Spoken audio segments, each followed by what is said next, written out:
police complain দিব পাৰি নহয় ভইচ ৰেকৰ্ডিং আছে তাতে মোৰ ভাইটিও আছে জানে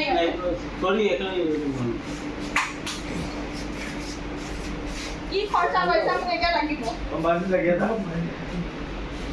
মই ট্ৰিপত যাওঁ মই নিজে আগত ডেইলি মানে এভৰি চানডে মই ভাল ভাল হোটেলত যাওঁ তই মোৰ ওপৰত কি পইচা খৰচ তই কৰ কি কৈছে কি কৰ তই কি কৰ তই মোৰ ওপৰত পইচা খৰচ কৰিবি